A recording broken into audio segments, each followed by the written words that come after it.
The farmhouse was near Intra Tor, just off to the left of the moor, running towards Princetown, and that's where Joan French and her brothers used to live. She was a regular traveller. The farmhouse where she lived was quite a little way from the halt, but she would walk from the farmhouse to the track and walk a little way down the track to join the halt, because that was the only way she could get there.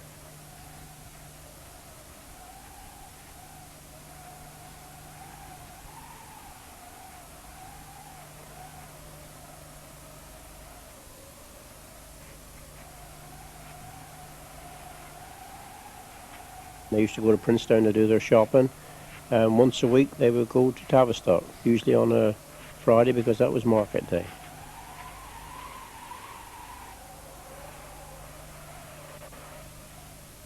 Two lamp standers at Ingra Tor, both oil-fed lanterns, which were brought down by the guard of the train as it got dark in the winter, or in the summer we didn't need them, and they would be taken out on the last trip and taken back to Princetown.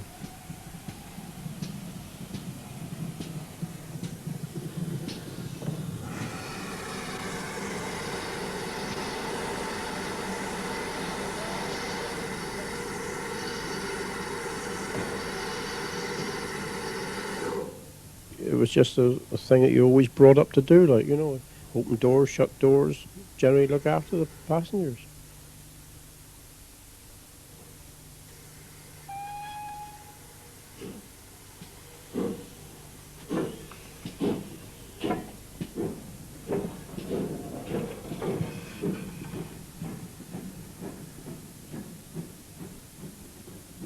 The boys that used to come from, at that time, used to travel on the train. They were from Tavistock, the school, and they would come home on that, on the branch, the 10 to 5 train from Yelverton, and I have known them to get out at Intra Tor Halt,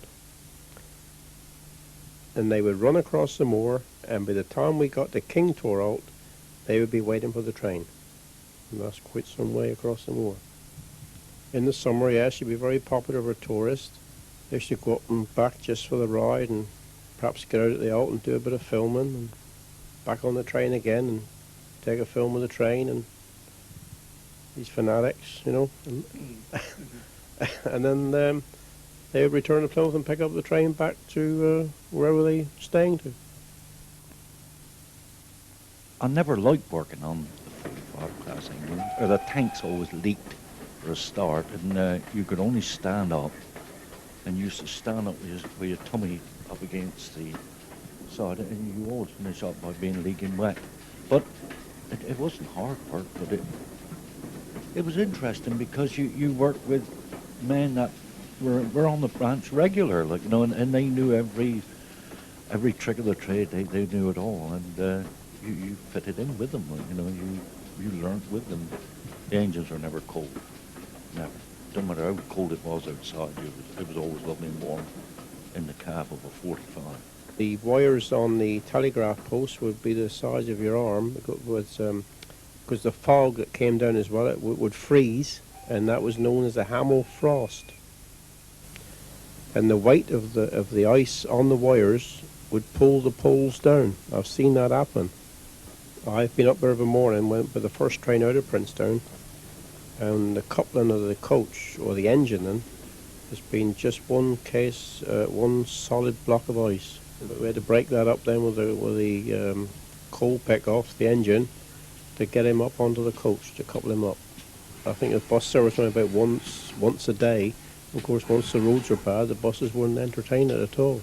So the railway was the only communication between the outside world, if you like.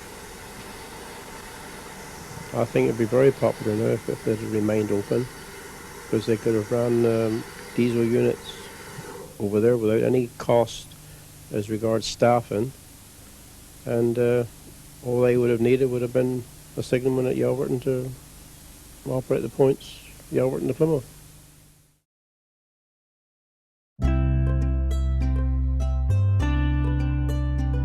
Please visit our website for news about new productions that are on the way, and you can support my work on my Patreon page. Thank you.